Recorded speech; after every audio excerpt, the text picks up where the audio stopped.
నమస్కారం. సుమన్ టీవీకి స్వాగతం.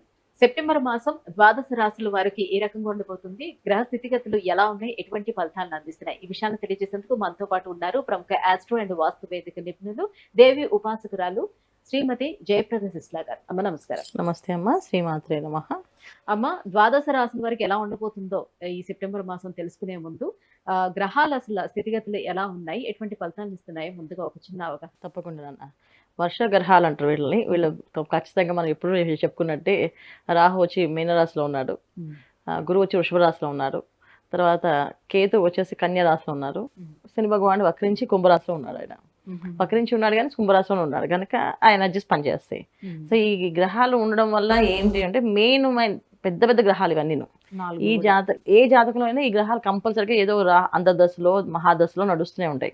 సో మన పర్సనల్ జాతకంలో వీళ్ళు ఏ దశలు నడుస్తున్నాయి దాని ప్రభావం పనిచేస్తుంది. సో ఈ మాస ఫలితాల్లోకి వచ్చినప్పటికి ఏమంటే మారేది ఎవరెవరు అంటే కుజుడు, రవి, బుధుడు, శుక్రుడు, ఈ 4 గ్రహాలు. వీటిలో వచ్చే ఫలితాలకి ఈ మన నడిచే దశలు మ్యాచ్ అయ్యేలా చూసుకోవాలి ఎప్పుడు కూడా. సో ఇది గోచార ఫలితాలు అంటే మన జాతకానికి ఈ గోచార ఫలితాల్లో కొంచెం లాభంగా యాడ్ అయింది అనుకోండి, సో మన జాతకంలో బాగుంది, ఈ గోచర ఫలితంలో మనకి యాడ్ అయింది అనుకోండి 100% రిజల్ట్ ఉంటుంది. సో మన జాతకం అస్సలు బాగాలేదు, గోచర ఫలితాల్లో 10% మనకు మ్యాచ్ అయింది, కొంచెం రిలీఫ్ వస్తుంది, ఊపిరి అందుతుంది అంట మనుషులకి. అసలు గాలే లేదు, ఊపిరి అందట్లేదు, దానికి గట్టిగా బిగించేస్తుంది లైఫ్ని. సో కొంచెం ఊపిరి అమ్మయ్య ఇక్కడి నుంచి దారి కనిపిస్తుంది, ఒక గోల్ ఉంది అనే నమ్మకాన్ని తెప్పించడానికి ఈ గ్రహాలు అనేది మాస ఫలితాలను చూసుకుంటూ ఉంటాం.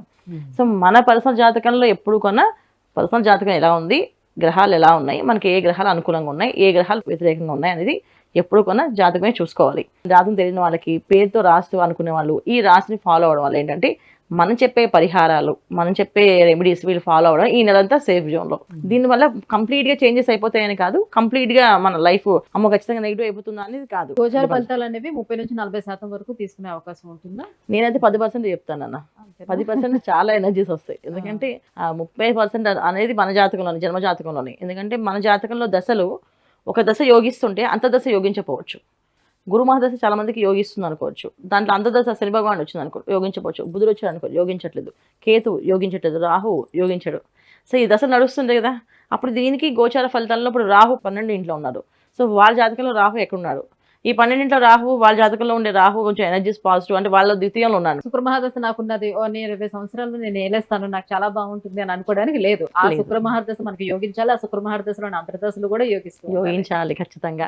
అసలు మెయిన్ శుక్రుడు ఎక్కడ ఉన్నాడో చూసుకోవాలి. అమ్మ, మరి మిథున రాశి వారికి సెప్టెంబర్ మాసంలోనే ఆ గ్రహాల ప్రభావం ఏ రకంగా ఉంది, ఏ గ్రహాలు మంచి ఫలితాలను అందిస్తున్నాయి, వీళ్ళకి ఎలా ఉంది? తప్పకుండా నాన్న. మిథున రాశి వాళ్ళకి 50% బాగుంది, 50% బాగాలేదు. 50% అన్ని రంగాల వాళ్ళకి అనుకూలంగా ఉంది, 50% అన్ని రంగాల వాళ్ళకి ప్రతికూలంగా ఉంది. ఏ రంగాల్లో అనుకూలంగా ఉంది అంటే రైటర్స్, సినీ రంగాల్లో, మీడియాలో పనిచేసే వాళ్ళందరికీ బాగుంది. తర్వాత రియల్ ఎస్టేట్ వ్యాపారం చేసే వాళ్ళకి బాగుంది. మామూలుగా ఈ ఫ్యాన్సీ సంబంధించిన వ్యాపారాలు చేసే వాళ్ళు కానీ, స్పెక్యులేషన్ వ్యాపారం చేసే వాళ్ళు కానీ వీళ్ళకి కొంచెం ఇబ్బందులు ఉన్నాయి. ఒక్కొక్కసారి రిజల్ట్ వచ్చినట్టు వచ్చి డిఫరెంట్గా వాళ్ళు రివర్స్ వచ్చే అవకాశం ఉంది, ఇబ్బంది పడే అవకాశం కూడా ఉంది.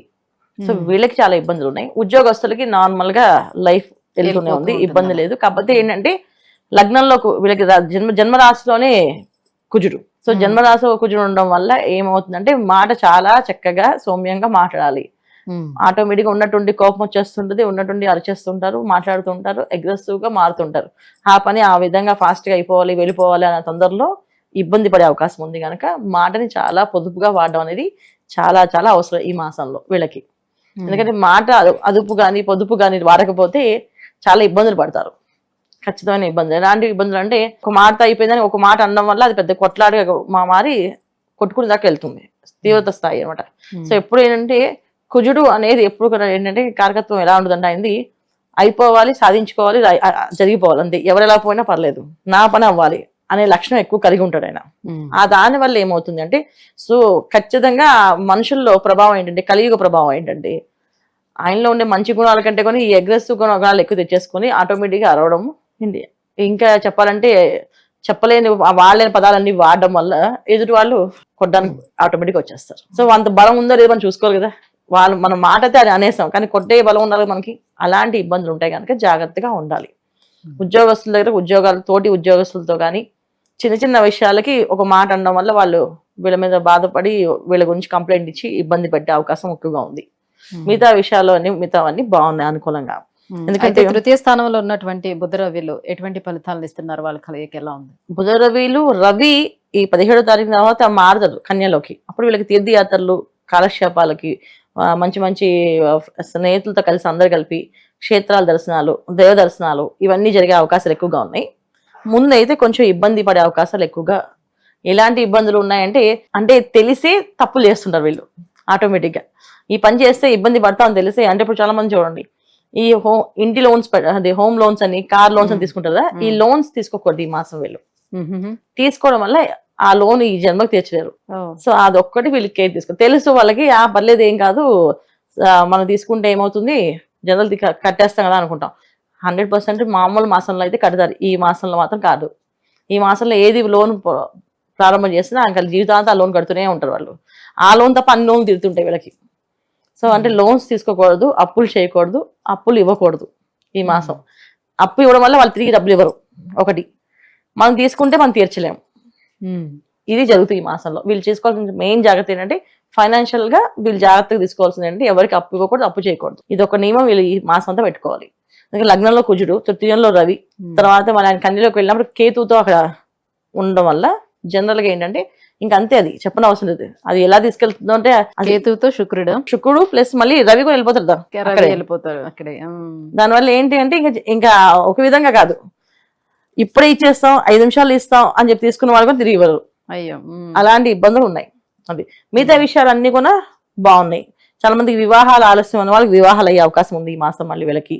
తర్వాత చాలా మందికి సంతాన భాగ్యం ఈ మాసంలో వీళ్ళు జరిగే అవకాశం ఉంది. ఎందుకంటే రవి శుక్రులు కేతు కలిసి ఉన్నారు కన్యలో. సో అందుకే సంతాన భాగ్యం కూడా వీళ్ళకి అవకాశం ఉంది. సో బలమైన ఎనర్జీస్ పనిచేసినప్పటికీ కూడా మళ్ళీ బలహీనమైన ఎనర్జీస్ ఏంటంటే లోన్స్ మీద ఉంది వీళ్ళకి. సో లోన్లు అనేది జోలికి వెళ్లకుండా ఉంటే అన్ని బాగుంటాయి. సో లోన్ జోలికి మాత్రం వెళ్ళారో అయిపోయింది, ఇబ్బంది పడతారు ఇంకంతే. అది క్రెడిట్ కార్డులు ఎక్కువగా యూజ్ చేయకూడదు. ఏమి అది లోన్ సంబంధించిన ఏవి కూడా, క్రెడిట్ కార్డ్స్ కానీ, తర్వాత బ్యాంక్ లోన్స్ కానీ, లేదా చేబదులు, చాలా మంది చేబదులు తీసుకుంటారు మళ్ళీ ఇచ్చేయచ్చు అని చెప్పేసి, అసలు అది ఇవ్వలేరు. ఇవన్నీ ఈ మాసంలో ఎక్కువ కష్టంగా ఉన్నాయి కాబట్టి తీయకుండా ఉంటే చాలు. మరి ఎటువంటి దైవారాధన చేసుకోవాలి? వీటన్నిటి నుంచి గట్టి ఎక్కడానికి ఎలాంటి పరిహారాలని పాటించాలంటారు వీళ్ళు? తప్పకుండా శివాలయంలో అభిషేకం చేయించుకోవడం, ప్రదోషకాలంలో అభిషేకం చేయించుకోవడం, ప్రతి సోమవారం అభిషేకం చేయించుకోవడం వల్ల వీళ్ళకి ఆ లోన్స్ జోలికి వెళ్లకుండా ఉంటారు. ఎందుకంటే మనీ కొంచెం టైట్ ఉంటుంది వీళ్ళకి, లేకపోతే మనీ ఇచ్చే అవకాశాలు ఎక్కువ దొరుకుతుంటాయి. మేము ఇస్తాం, అడ్జస్ట్ చేసుకుని మమ్మల్ని అడగండి, మేము ఇచ్చేస్తాం కదా, ఎందుకు మీరు అంత టెన్షన్ పడకండి అని చెప్పడము.